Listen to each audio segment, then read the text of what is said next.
Hello, everyone, and welcome back to the Stanley Parable. So, All of his let's, co-workers were gone. What could it mean? Stanley decided to go to the meeting room. Perhaps he had simply missed a memo. okay then. Apparently it's just flipped or something. Alright then. No problem here. When Stanley came to a set of two open doors, this was not the correct way to the meeting room, and Stanley knew it perfectly well. Perhaps he wanted to stop by the employee lounge first, just to admire it. Wow. Yes. This room. Different. What a beautiful room. What a gorgeous, gorgeous room. Thank goodness Stanley had taken this detour on his way to the meeting room. Life without having experienced this room was now too horrible even to consider. I actually don't recall this narration. Maybe it's new. Yes. Really worth it being here in the room. But eager to get back to business, Stanley took the first open door on his left. Yeah, somehow things just Stanley was randomly so bad change. at following directions, it's incredible he wasn't fired years ago. I don't know if I told you this already, but you can actually jump off and die here, like just jump right off and, the game ends that way. And you can kind of leap Stanley, off I there think perhaps we've gotten off as on this the wrong goes away. foot here. I'm not your enemy, really, I'm not. I realize that investing your trust in someone else can be difficult, but the fact is that the story has been about nothing but you all this time. There's someone you've been neglecting, Stanley. Someone you've forgotten about. Please, stop trying to make every decision by yourself. Now, I'm not asking for me, I'm asking for her. This is it, Stanley. Your chance to redeem yourself. To put your work aside. To let her back into your life. She's been waiting. That's her, Stanley. You need to be the one to do this. To reach out to her. If you can truly place your faith in another, then pick up the phone.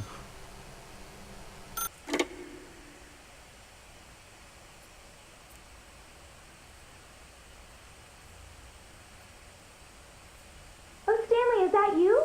Hold on, sweetie. Sorry to keep you waiting. I'm just pulling the bread out of the oven. All right. Okay, there we go. All right, now, I want you to come in and tell me all about your day. Gotcha! Oh, come on. Did you actually think you had a loving wife who'd want to commit their life to you? I'm trying to make a point here, Stanley. I'm trying to get you to see something. Come inside. Let me show you what's really going on here. Okay. Sorry, but you're in my story now. This is a very sad story about the death of a man named Stanley. Stanley is quite a boring fellow. He has a job that demands nothing of him, and every button that he pushes is a reminder of the inconsequential nature of his existence. Look at him there, pushing buttons, doing exactly what he's told to do. Now he's pushing a button. Now he's eating lunch. Now he's going home. Now he's coming back to work. One might even feel sorry for him, except that he's chosen this life. But in his mind, he can go on fantastic adventures. From behind his desk, Stanley dreamed of wild expeditions into the unknown, fantastic discoveries of new lands. It was wonderful, and each day that he returned to work was a reminder that none of it would ever happen to him. And so he began to fantasize about his own job. First, he imagined that one day while at work, he stepped up from his desk to realize that all of his co-workers, his boss, everyone in the building had suddenly vanished off the face of the earth. The thought excited him terribly. So he went further. He imagined that he came to two open doors and that he could go through either. At last, choice. It barely even mattered what lay behind each door. The mere thought that his decisions would mean something was almost too wonderful to behold. As he wandered through this fantasy world, he began to fill it with many possible paths and destinations. Down one path lay an enormous round room with monitors and mind controls. And down another was a yellow line that weaved in many directions. And down another was a game with a baby. And he called it the Stanley Parable. It was such a wonderful fantasy, and so in his head he relived it again, and then again, and again, over and over, wishing beyond hope that it would never end, that he might always feel this free. Surely there's an answer down some new path, mustn't there be? Perhaps if he played just one more time. But there is no answer. How could there possibly be? In reality, all he's doing is pushing the same buttons he always has. Nothing has changed. The longer he spends here, the more invested he gets, the more he forgets which life is the real one.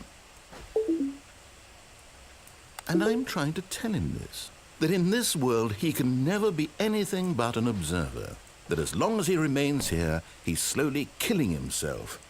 But he won't listen to me. He won't stop. Here, watch this. Stanley, the next time the screen asks you to push a button, do not do it. Nothing's gonna change if you just wait, I think. I'm pretty sure about that. You see? Can he just not hear me? How can I tell him in a way that he'll understand that every second he remains here, he's electing to kill himself? How can I get him to see what I see? How can I make him look at himself? I suppose I can't, not in the way I want him to. But I don't make the rules. I simply play to my intended purpose, the same as Stanley. We're not so different, I suppose. I'll try once more to convey all this to him. I'm compelled to. I must. Perhaps, well, maybe this time he'll see. Maybe this time. And I tried again, and Stanley pushed a button. And I tried again, and Stanley pushed a button. And I tried.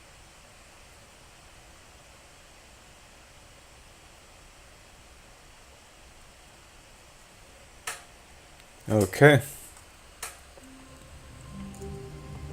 Oh, well, this is a different variation. Just straight right to the decision. I don't think any of these doors open. There is one variation that lets you open a door, and there's like a little secret there. Not much, but, you know, it's just like one of those secret endings. It's just a funny little thing. Let's see. Load the game. Oh, that's a spoiler. Yeah, this is the second time I'm recording this. Let me see, where's the phone? Right there. Yeah, this is the second time going through this. Now, this is actually sort of like a secret ending. I mean, I never thought about doing this until I heard about, heard about it in a little on a guide on YouTube. So, yeah. As Stanley picked up the phone, a white light engulfed him, filling him not just with radiance, but with hope. Hope for a life reunited one... Wait. Oh, goodness. Stanley, did you just unplug the phone? No, that wasn't supposed to be a choice. How did you do that? You actually chose incorrectly. I didn't even know that was possible. Let me double-check. No, it's definitely here, clear as day. Stanley picks up the phone. He's taken to his apartment where he finds his wife, and the two pledge themselves to one another. Music comes in, fade to white, roll credits. Not picking up the phone is actually somehow an incorrect course of action. How is that even possible? None of these decisions were supposed to mean anything. I don't understand. How on earth are you making meaningful choices? What did you... Wait a second. Did I just see... No, that's not possible. I can't believe it. How had I not noticed it sooner? You're not Stanley. You're a real person. I can't believe I was so mistaken. This is why you've been able to make correct and incorrect choices. And to think I've been letting you run around in this game for so long. If you'd made any more wrong choices, you might have negated it entirely. It's as though you completely ignored even the most basic safety protocol for real-world decision-making. Or did you not grasp the severity of the situation? Well, I won't have that kind of risk on my watch. I'm going to stop the game for a moment so we can educate you properly on safe decision-making in the real world. Please observe this helpful instructional video. Choice. It's the best part of being a real person, but if used incorrectly can also be the most dangerous. For example, in this scenario, a hypothetical real person named Stephen has a choice. He could spend years helping improve the quality of life for citizens of impoverished third world nations. Or he could systematically set fire to every orphan living in a 30-kilometer radius of his house. Which choice would you make? Remember that unlike here, the real world makes sense, and at no time should you make a choice that does not conform to rational logic. If you find yourself speaking with a person who does not make sense, in all likelihood, that person is not real. Allow the person to finish their thought, then provide an excuse why you cannot continue talking. Turn to a partner and practice saying, "My goodness, is it 4:30? I'm supposed to be having a back, sack, and crack."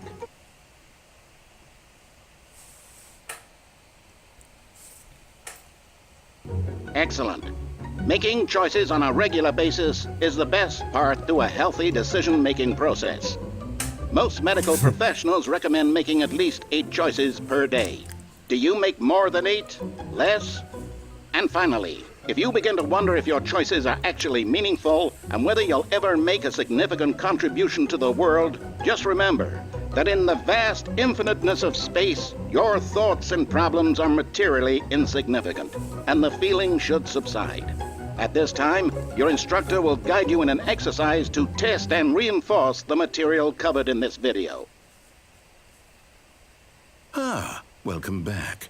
You may have noticed that this room has begun to deteriorate as a result of narrative contradiction. But not to worry. Now that you're properly informed on good decision-making, we're going to revisit a choice you made just a few minutes ago and see what the correct thing to do would have been. This way, please. So, in that instructional video thing, the original form, in the original version of it, there was, like the person, I think it was Steven, actually set the child on fire instead of just preparing to do so. You know, there's an image of the child on fire instead of him preparing. Mainly because I guess there was some complaints about that, which, whatever. But that's how it is.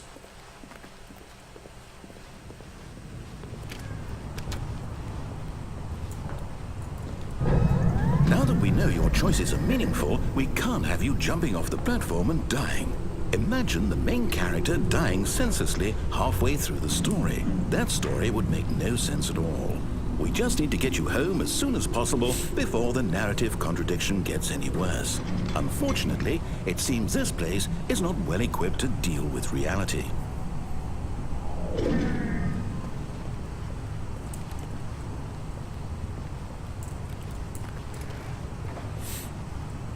Just gotta keep going back.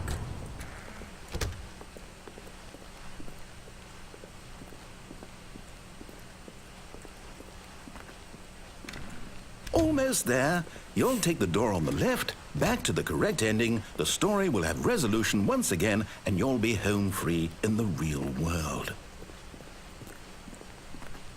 Now remember, all you need to do is behave exactly as Stanley would. That means choosing responsibly and always putting the story first. I'm quite sure you'll be up to the task. Just follow my lead and you'll be fine. All right. When Stanley came to a set of 2 open doors, he entered the door on his left. So, I think what you have to do is go through both of them, like so. No! Why did you do that? Quickly, hurry back in the other direction. Perhaps we're not too late.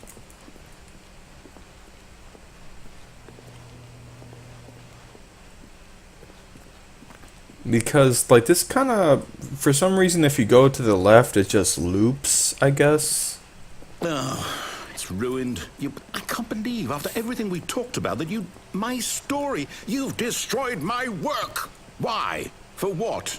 What did you get out of that? What did you think was so special about seeing the game undone, left here like so much garbage? It's worthless now. And what am I supposed to do? Even if there were a way to continue, would it be worth it? To know that my story is now incorrect? How can I go back to that? I can't erase that knowledge. I'll have to live with it forever, reliving its impossibility forever. I couldn't live that way. Is it better to shut the game down entirely? To willingly destroy all of my work? I don't know. What's the answer? What do I do? What do I do? What do I... No, I have to. I have to shut the game down. I have to. I have to.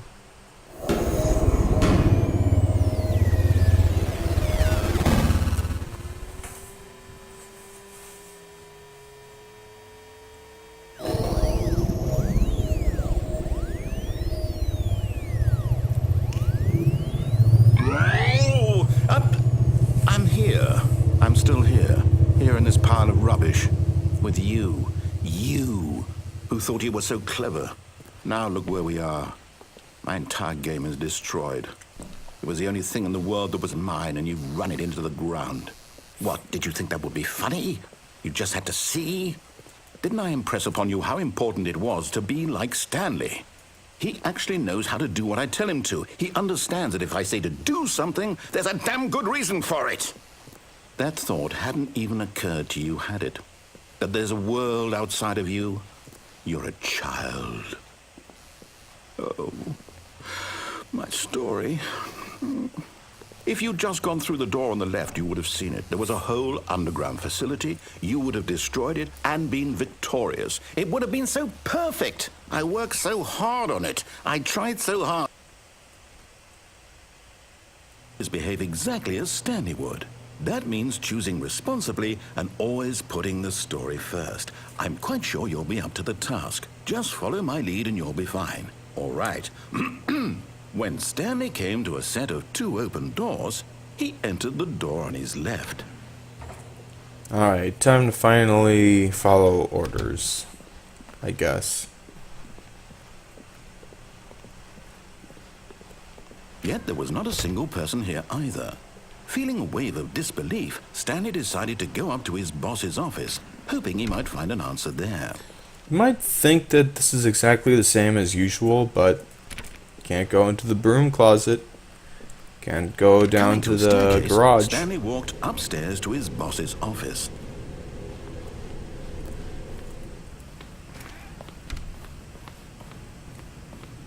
Stepping inside his manager's office, Stanley was once again stunned to discover not an indication of any human life. Shocked, unraveled, Stanley wondered in disbelief who orchestrated this, until he saw the door with a voice receiver next to it. Surely behind this door lay all the answers to his questions. And beyond all probability, he knew the passcode. He had seen it on his boss's computer just last week. Night Shark 115. Was this the code to open the door? Would it still work? There was only one way to find out. Stanley had been trained never to speak up, but now he would draw from within himself the courage to face the unknown. He drew a sharp breath and then spoke the code. Night Shark 115. I don't think that works. Can't speak. Can't jump, Stanley can't spoke speak. the code. Night Shark 115. He spoke it into the receiver, right there on the wall. You can't jump, you can't speak. Just can walk around and open doors, push buttons, I'm sorry, and that's is there it. a problem? You didn't mishear me, did you? Please speak the code into the receiver. Otherwise we can't get on with the story. This is a crucial step.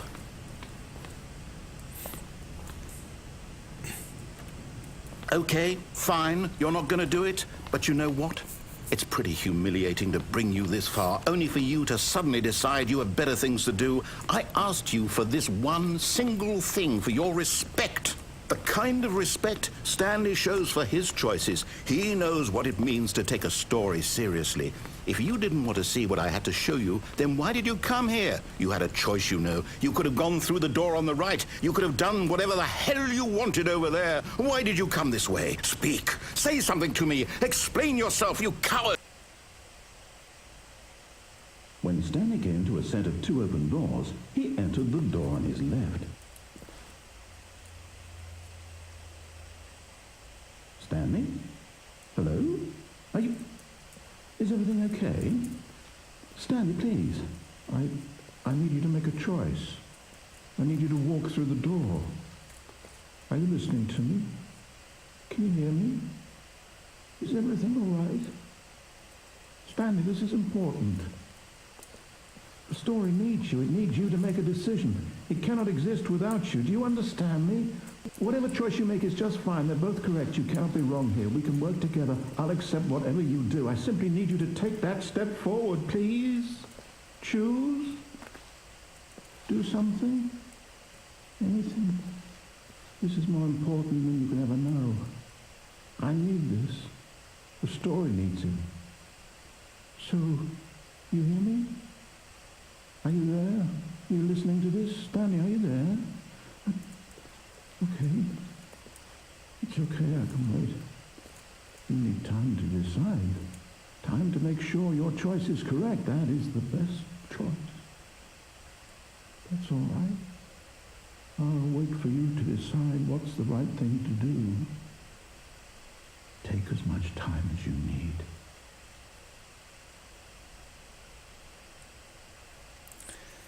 Well, that was an interesting ending. I guess we basically became the narrator.